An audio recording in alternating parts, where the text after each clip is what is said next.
Morning students, कैसे हैं आप लोग। आज हम लोग पढ़ेंगे कोडिंग डिकोडिंग। इस चैप्टर को पढ़ने से पहले हम लोग जान लें कि ये कोडिंग डिकोडिंग है क्या। तो सबसे इम्पोर्टेंट चीज़ कोडिंग और डिकोडिंग। किसी से हम कोई बात करते हैं या किसी को कोई चीज़ बताना हो, समझाना हो, तो हम अपनी भाषा का प्रयोग करते हैं, लैंग्वेज का प्रयोग।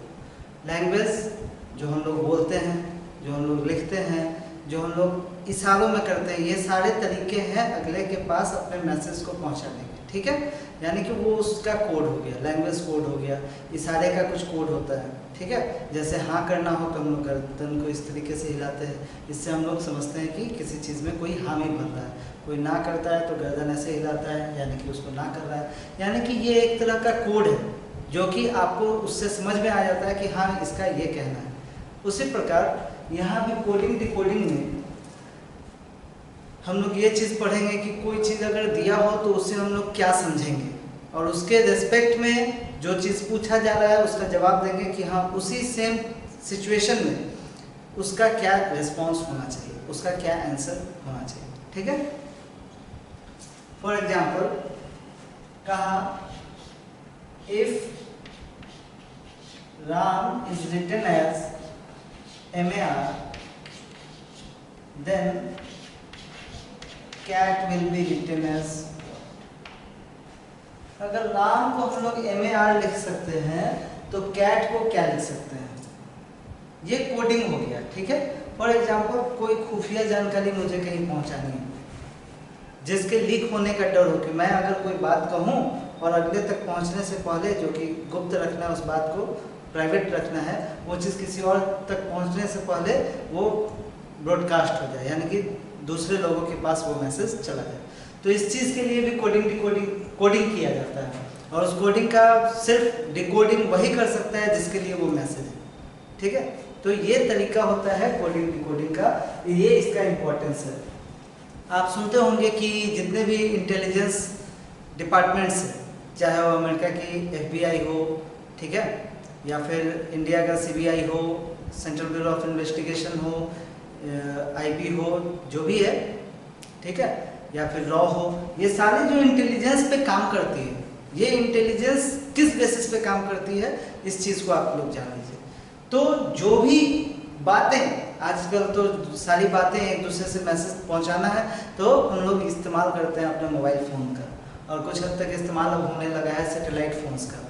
मोबाइल फ़ोन्स का तो होता है कि उसको एक प्रॉपर नेटवर्क प्रोवाइडर चाहिए, लेकिन सैटेलाइट फ़ोन्स का कोई नेटवर्क प्रोवाइडर नहीं होता, वो डायरेक्ट सैटेलाइट से लिंक होकर डायरेक्ट जो मैसेज दे रहा है और जिसको मैसेज मिलना है, सिर्फ उन दोनों के बीच कम्युनिकेशन हो पाती है। ठीक है, तो वो जो मैसेज जाता है वो इलेक्ट्रोमैग्नेटिक वेव में जाता है। ठीक है, तो उस इलेक्ट्रोमैग्नेटिक वेव को कभी कभी हमारा जो टावर है, हमारा जो उसको रिसीव करने का राडार वगैरह जो कुछ है, वो वहाँ रिसीव हो जाता है।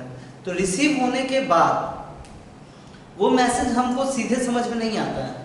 अब आप ये कह सकते हैं कि वो मैसेज हो सकता है कि जिस कंट्री का हो उस लैंग्वेज में हो, इस वजह से नहीं समझ में आता है।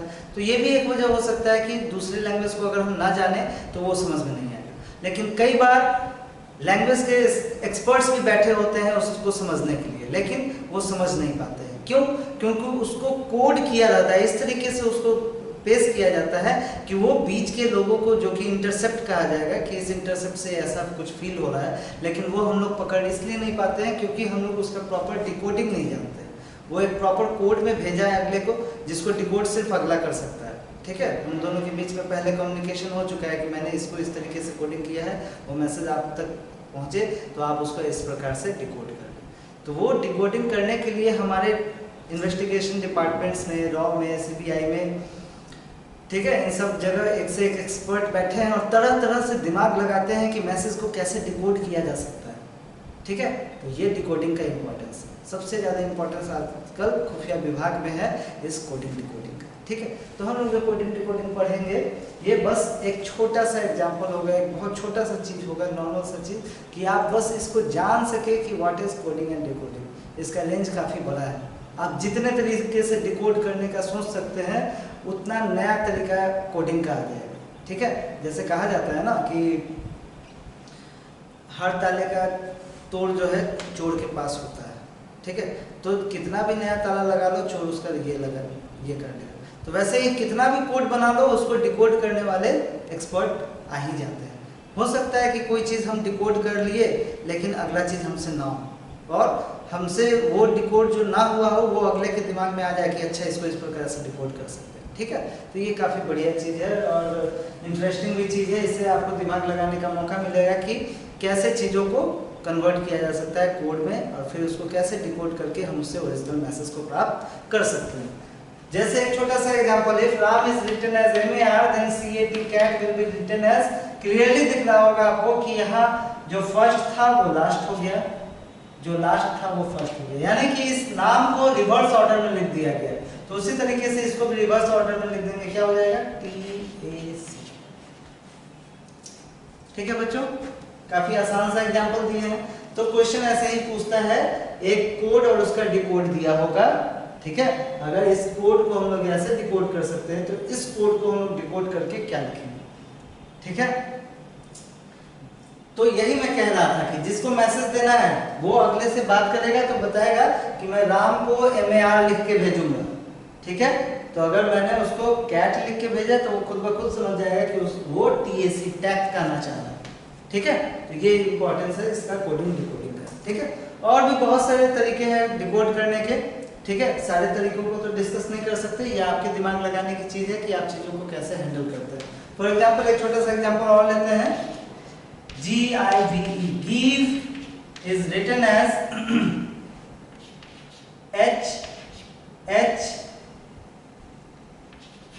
HHWD, then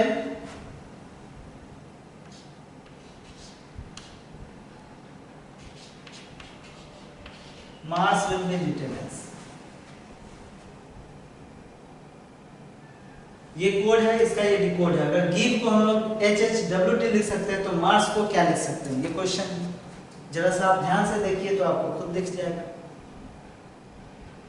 और ऐसे अल्फाबेट्स में आप अगर नंबरिंग कर ले इसका तो मे भी चीजें और आसानी से दिख जाए। तो यहाँ अगर हम नंबरिंग करते हैं तो G का नंबर है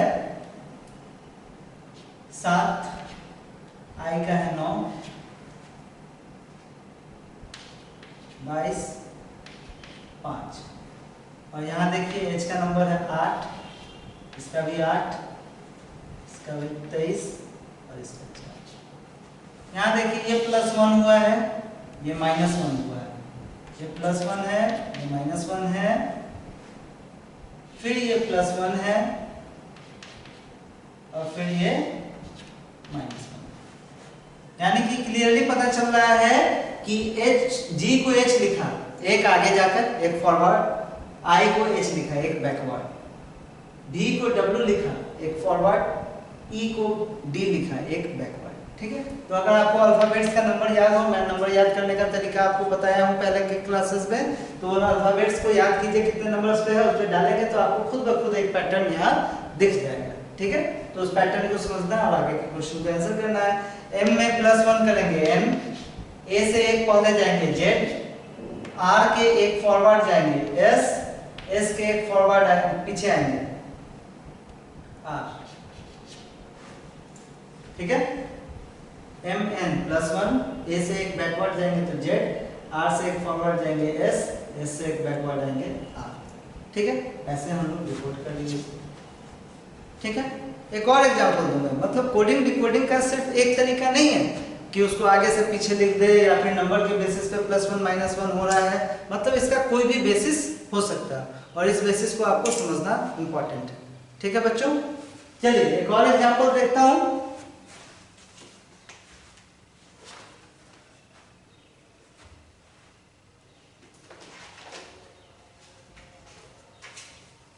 देखिएगा ये example, if give is written as VIEG,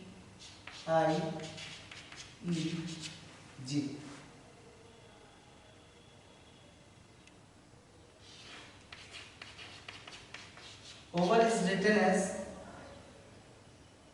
EVRO, then This will be written as what? ठीक है बच्चों? तो एक चीज समझिएगा, यहां जो था ये क्लियर दिख रहा है कि इसके आगे पीछे के लेटर्स यहाँ पे इन्वॉल्व है, ठीक है। इसमें क्लियर दिख रहा है कि इसको उलट के लिख दिया गया, मतलब यहाँ था कि जो लेटर्स से ये बना है उससे डिफरेंट लेटर्स इधर है, तो हम समझ सकते हैं वहाँ नंबर पैटर्न हो सकता है, होगा, ठीक है। लेकिन यहाँ जब अगर सेम वर्ड से बना हो, MAR ये भी है, RAM 3 लेटर से बना, वही 3 लेटर इधर भी है, यानी कि यहाँ पे अरेंजमेंट हो जाएगा।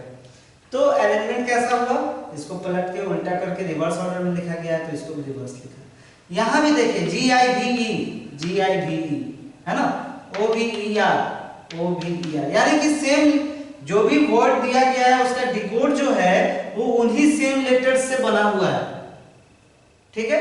तो यहाँ पे भी अरेंजमेंट का केस आ जाएगा, ये सारी है अरेंजमेंट केस। यहाँ पे लेटर्स के अरेंजमेंट में ही इसका डिकोडिंग छुपा हुआ है, जबकि यहाँ डिकोडिंग था इंग्लिश अल्फाबेट नंबर के बेसिस पे, अल्फाबेट्स नंबरिंग के बेसिस पे, अल्फाबेट नंबर बेसिस पे था। तो यहाँ पे आपको क्लियरली दिख रहा है, यहाँ पे लेटर्स का अरेंजमेंट रीअरेंजमेंट किया गया है, ठीक है, लेटर्स को रीअरेंज करके लिख दिया गया है, ठीक है। जबकि यहाँ लेटर्स को रीअरेंज नहीं किया गया है, उसको अल्फाबेट के नंबर के बेसिस पे कि कौन सा अल्फाबेट कितने नंबर पे आता है उसके बेसिस पे उसको कोडिंग डिकोडिंग किया गया है। तो वैसे ही इसको जरा देखिए, यहाँ का फर्स्ट लेटर लास्ट में आया हुआ है, यहाँ का फर्स्ट लेटर लास्ट में आया हुआ है, तो यहाँ का भी फर्स्ट लेटर कहाँ आ जाएगा, लास्ट में, और D आ जाएगा यहाँ पे। इसका सेकेंड लेटर अपने जगह पे है, सेकेंड लेटर अपने जगह पे है, इसका भी सेकेंड लेटर अपने जगह पे रहेगा। थर्ड लेटर आ गया फर्स्ट में, थर्ड लेटर आ गया फर्स्ट में, तो इसका भी थर्ड लेटर आ जाएगा फर्स्ट में, और जो लास्ट लेटर था वो है थर्ड पोजीशन, लास्ट थर्ड, तो यहाँ भी इसका जो लास्ट लेटर वो आ जाएगा, ये आपका आंसर होगा, ठीक है। तो आपने देखा कि यहाँ लेटर्स का रीअरेंजमेंट किया गया है, और वहाँ क्या था कि लेटर्स के नंबर के बेसिस पे, इंग्लिश अल्फाबेट पे जो भी उसका नंबर है उसके बेसिस पे उसका अरेंजमेंट किया गया। तो ऐसा ही करते हैं कोडिंग डिकोडिंग, ठीक है। कोडिंग डिकोडिंग में सिर्फ लेटर्स का ही नहीं, नंबर्स का भी कोडिंग डिकोडिंग हो सकता है, ठीक है।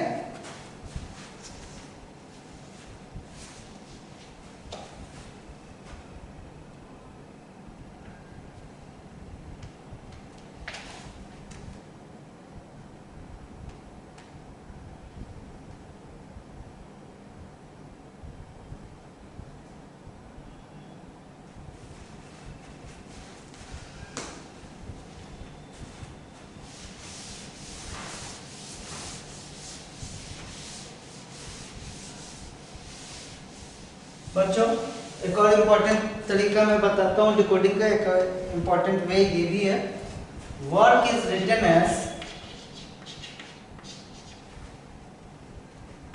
4, 12, 9, 16, then omen will be written as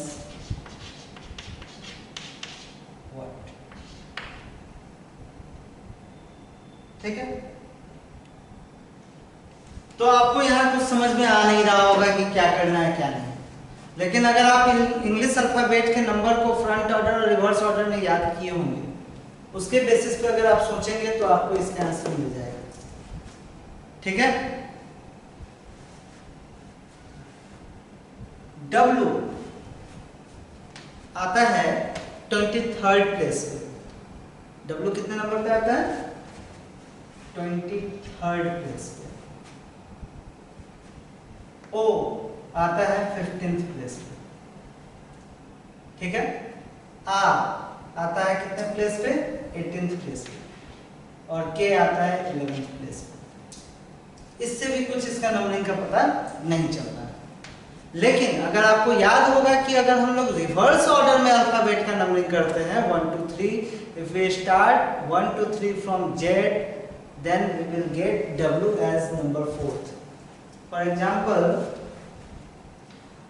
left से राइट A to Z जाते हैं 1 to 26, और अगर इधर से इधर आए 26 to 1 to 26, ठीक है। तो किसी भी लेटर का नंबर अगर निकालना हो तो आपको बताया था ना 27 से उसको घटा देना। फॉर एग्जाम्पल ए का नंबर है 1 फ्रॉम लेफ्ट, मतलब अगर स्टार्टिंग से देखे तो ए का नंबर है 1, और अगर इसको बैकवर्ड निकालना हो तो आपको याद होगा मैं एक ट्रिक बताया था, 27 में से उसका प्लेस घटा देंगे तो वो आपको उसका रिवर्स ऑर्डर प्लेस पता चल जाएगा। यानी कि अगर इधर से इधर काउंट करेंगे तो ए का प्लेस क्या हो जाएगा 26, है ना। ठीक है, फॉर एग्जाम्पल के का प्लेस है 11th फ्रंट से, बैकवर्ड प्लेस क्या होगा तो 27 माइनस 11, दैट इज इसमें से इसको माइनस कर देंगे, आ जाएगा 60। ठीक है, तो देखिए जरा के ए, W का प्लेस है 23 बिगनिंग से, अगर ए से 1 से स्टार्ट करते हैं तो बैकवर्ड जाएंगे तो W का प्लेस कितना आएगा 4। तो यहाँ देखिए 23 है, 27 में से जाएगा, इसका फ्रंट ऑर्डर प्लेस है। अगर लेफ्ट टू राइट जा रहे हैं अल्फाबेट में A to Z तो W से स्टार्ट, अगर A से स्टार्ट करेंगे 1 2 3 तो W आएगा 23rd प्लेस पे, लेकिन यहाँ 4 है तो अगर 27 में से 23 घटा देंगे तो 4 आ जाएगा। दैट मींस ये जो डिकोडिंग है ये बैकवर्ड ऑर्डर में नंबरिंग किया गया है अल्फाबेट्स का, जो लेटर्स है उस अल्फाबेट्स को रिवर्स ऑर्डर में नंबरिंग करके जिसका जो नंबर आया उसको प्लेस किया गया है।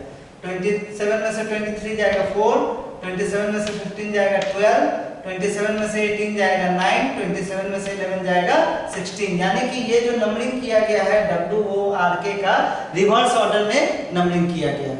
तो उसी तरह इसको भी रिवर्स ऑर्डर में नंबरिंग करेंगे तो यहाँ पे आपका क्या है नंबर, जरा इसका लिख लीजिए 23, 15, 13, 1, 14। रिवर्स ऑर्डर में क्या हो जाएगा इसका, 27 में से 23 जाएगा 4, 15 जाएगा 12, 13 जाएगा 14, 1 जाएगा 26 और 14 जाएगा बचेगा 30। ठीक है, 4, 12, 14, 26 एंड 13, और ये आपका आंसर हो जाएगा। ठीक है,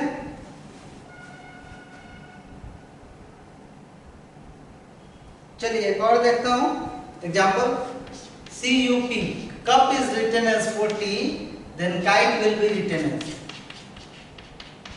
तो सिंपल है, देखिए इसका नंबरिंग अगर आप देख लेते हैं 3, 21, 16 और यहाँ 40 है, तो आपको क्लियरली दिख रहा होगा कि अगर इस तीनों को ऐड कर दें तो 40 मिल जाएगा। मिल गया, मेरा डिकोडिंग हो गया, इस कोड को मैंने डिकोड कर लिया। अब इसको डिकोड करके क्या लिख सकते हैं, तो इसके नंबरिंग्स को पहले लिखते हैं 11, 9, 25, add all these numbers and we will get the answer 45।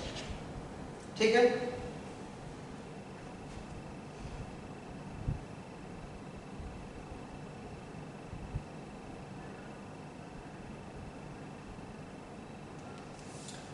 चलिए एक और इम्पोर्टेंट सा डिकोडिंग बताता हूँ।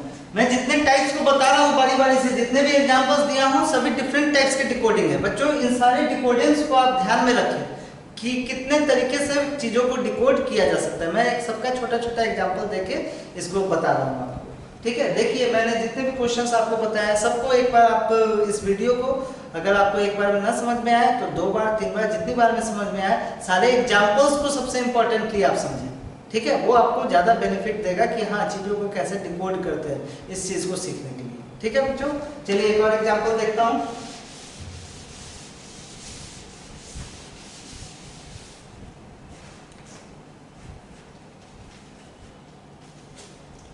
Device is coded as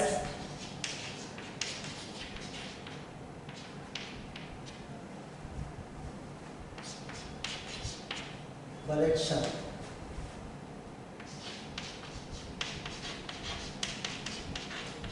or net is coded as ZVMP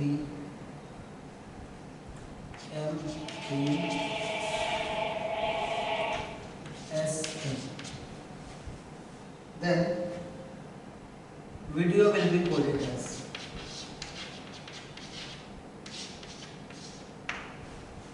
बच्चों अभी तक मैं बताया कि जहाँ पे आपको लेटर्स का अरेंजमेंट मिलेगा तो यहाँ तो लेटर्स का अरेंजमेंट भी नहीं है क्योंकि यहाँ डिफरेंट लेटर्स हैं, यहाँ डिफरेंट है। तो एक बात ये आप सोच सकते हैं कि नंबर के बेसिस पे अरेंजमेंट होगा, अल्फाबेट के नंबर के बेसिस पे। चलिए उसको भी एक बार देखते हैं। डिवाइस को लिखा गया है बरेक्सा,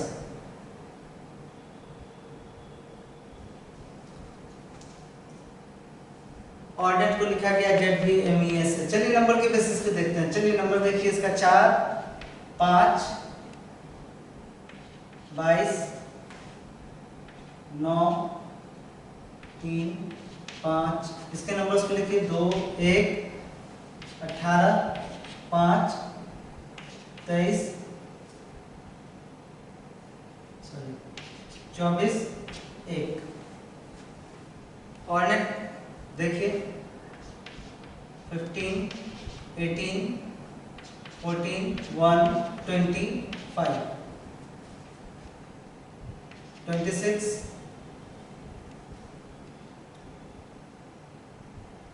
22, 13, 5, 19, 1।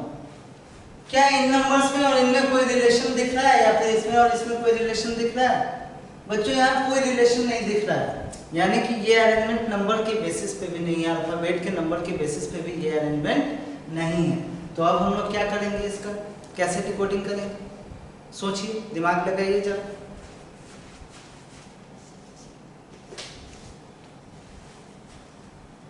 तो मैं पहले तो इन नंबर्स को मिटाता हूँ, क्योंकि नंबर के बेसिस पे जब अरेंजमेंट ही नहीं है तो इसको लिखने जाने का कोई काम नहीं है।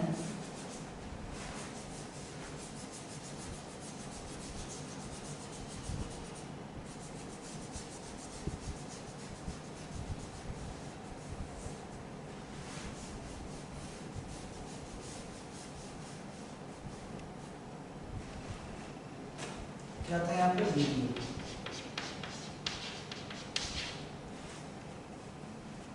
ठीक है बच्चों, तो यहाँ पे आप चलिए देखिए, यहाँ भी 6 लेटर है, यहाँ भी 6 लेटर है।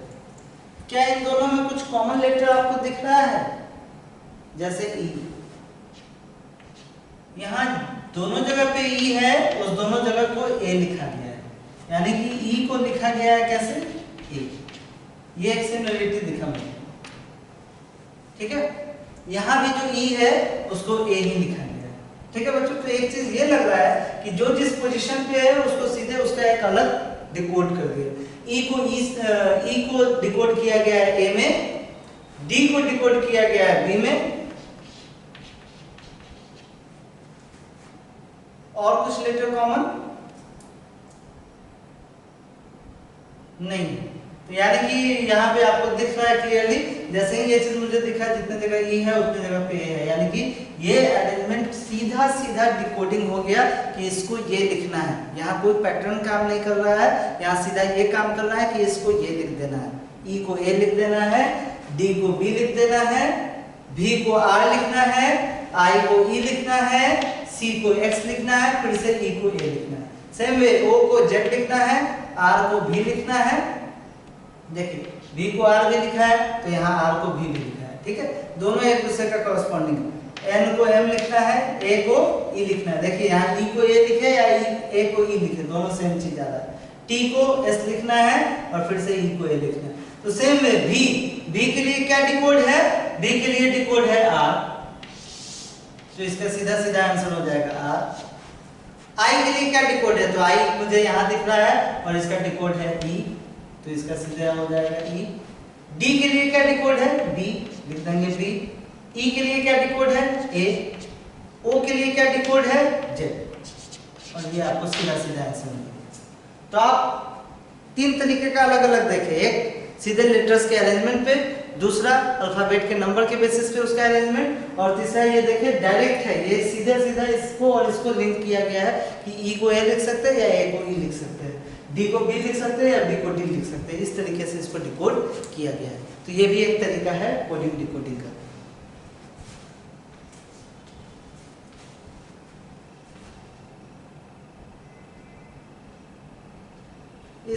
इससे मिलता जुलता एक और एग्जांपल आपको दूंगा क्योंकि ज्यादा आसान आपको दिखेगा।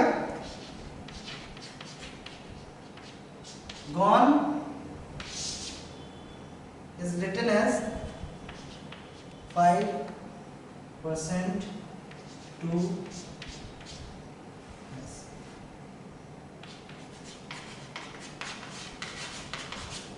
Medal is written as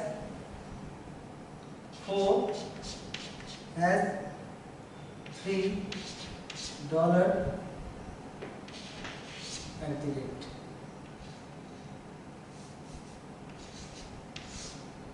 ठीक है बच्चों, और तो gold will be written as, कोई लिंक नहीं है, सीधा सीधा लिंक दिख रहा है कि ई दोनों जगह ई है और ई के दोनों जगह पे यहाँ पे हैशटैग को डाला गया है, यानी कि ई को डिकोड किया गया है हैशटैग, यानी कि सीधा सीधा डिकोडिंग है। जी को 5 लिखेंगे, ओ को परसेंट लिखेंगे, एन को 2 लिखेंगे, ई को हैश लिखेंगे, एम को 4, ई को हैश, डी को 3, ए को डॉलर, एल को हैशटैग।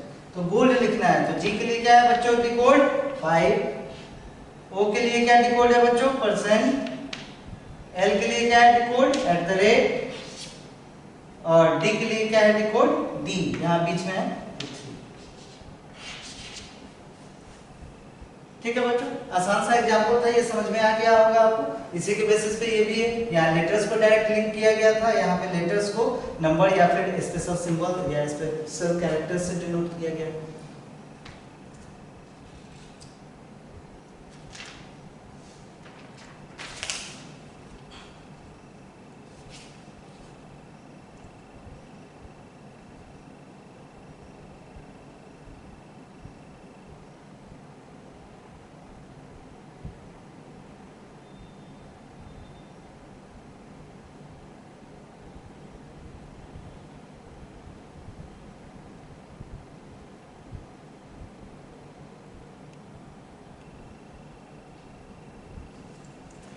इसी से मिलता जुलता एक और बताता हूँ बच्चों, चूंकि आपने ये समझ लिया है तो वो एग्जांपल आप बहुत आसानी से समझ के मुझे जवाब दे सकते हैं।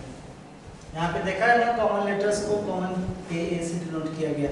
बस इसी के बेसिस पे एक और दे रहा हूँ क्वेश्चन, जो कि आप आसानी से सॉल्व कर पाए।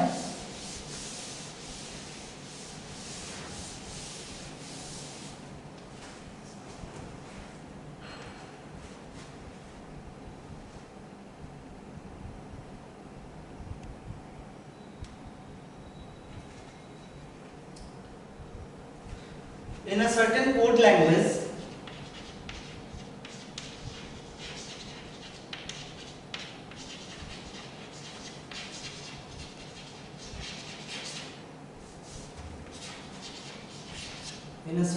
language, it fits it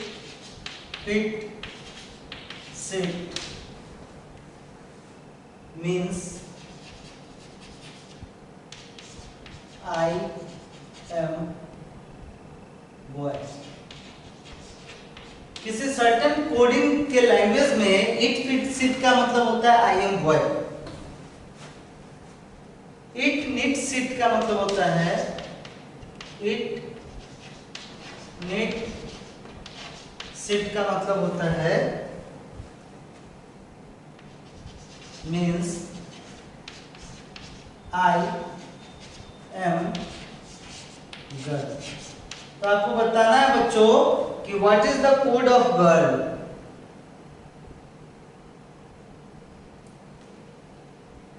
girl को क्या लिखेंगे, गर्ल के लिए क्या कोडिंग है। ठीक है बच्चों, तो यहां देखिए it fits it, it needs it, यहाँ पे दो लेटर इट और सिट, इट और सिट कॉमन है। तो यहाँ दो लेटर्स अगर कॉमन है तो वो दो लेटर्स इसमें और इसमें क्या कॉमन है, आई और एम, आई और एम इसमें कॉमन है।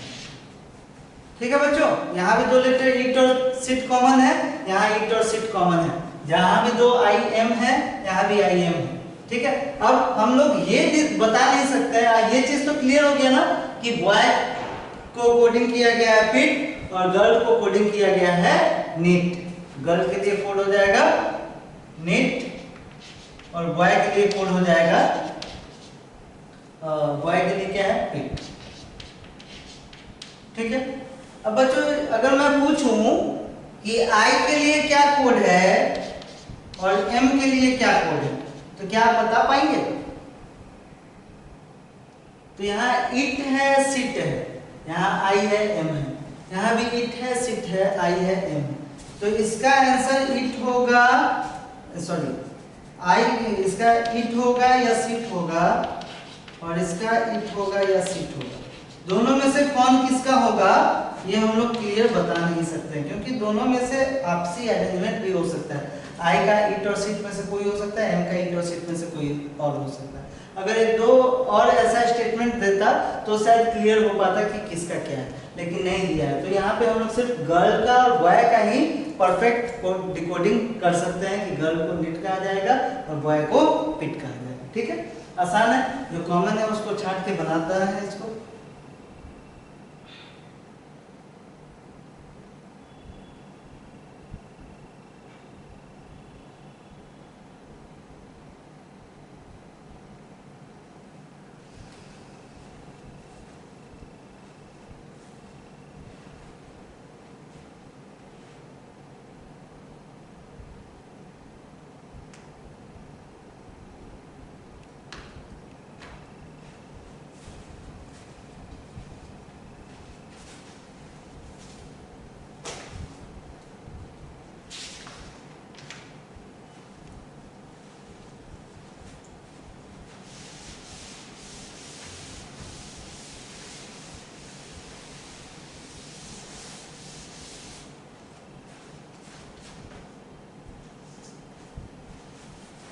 देखिए बच्चों, if white is called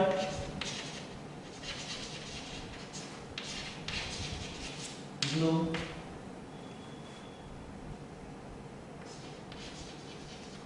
blue is called red, red is called yellow,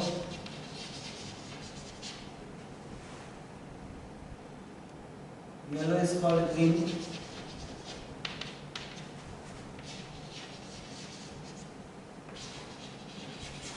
green is called black,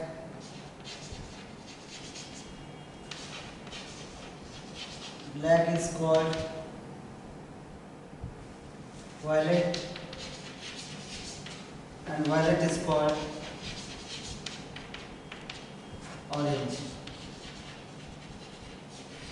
Then ये है क्वेश्चन कि if this is called this, then what is the color of human blood? What is the color of human blood? ठीक है बच्चों, तो human blood का colour आप generally जानते हैं क्या होता है, रेड, और रेड को क्या डिकोड किया गया है, येलो। ठीक है, और येलो को फिर क्या डिकोड किया गया है, ग्रीन, ग्रीन को ब्लैक, ब्लैक को वायलेट, वायलेट को ऑरेंज। तो इसका आंसर येलो होगा या ऑरेंज होगा, क्या होगा? ऐसा नहीं है कि आपको ये समझना है, हमको सीधे जानना है कि इसका कलर रेड है और रेड को डिकोड किया गया है येलो, तो इसका सीधा सीधा आंसर येलो हो जाएगा। ऐसा नहीं कि इसको आप समझिएगा कि रेड को अगर येलो कहा गया फिर येलो को भी तो और ग्रीन कहा गया है, नहीं, रेड को येलो कहा गया है, उसको वो डिकोडिंग है, लेकिन ये येलो जो होगा वो कोई और चीज होगा, उसको फिर हम लोग ग्रीन कहेंगे। ऐसा नहीं कि इसको फिर आगे की तरफ इस चेन को आगे बढ़ाते हुए आप ऑरेंज तक पहुंच जाए और आंसर ऑरेंज कर देंगे, गलत हो जाएगा। येलो आपका सही आंसर। ठीक है, जो पूछ रहा है डायरेक्ट उसका जो डिकोड है सीधा वही आंसर होगा, इससे फिर आप यहाँ तक मत पहुंचिए। ठीक है, ठीक है बच्चों, आज मैक्सिमम टाइप जो कोडिंग डिकोडिंग के होते हैं वो मैं आपको बता दिया हूँ। बाकी आप क्वेश्चन सॉल्व करें और देखिए आप कितने तक सॉल्व कर पाते हैं क्वेश्चन को। अच्छा चैप्टर है, मज़ा आएगा बनाने में। ठीक है, क्वेश्चंस इसमें है 65 प्लस 27 अप्रॉक्स 90 क्वेश्चन है इसमें। बच्चों इसको बनाइए आप लोग, मज़ा आएगा बनाने में। ठीक है, थैंक यू, मिलते हैं अगले क्लास में।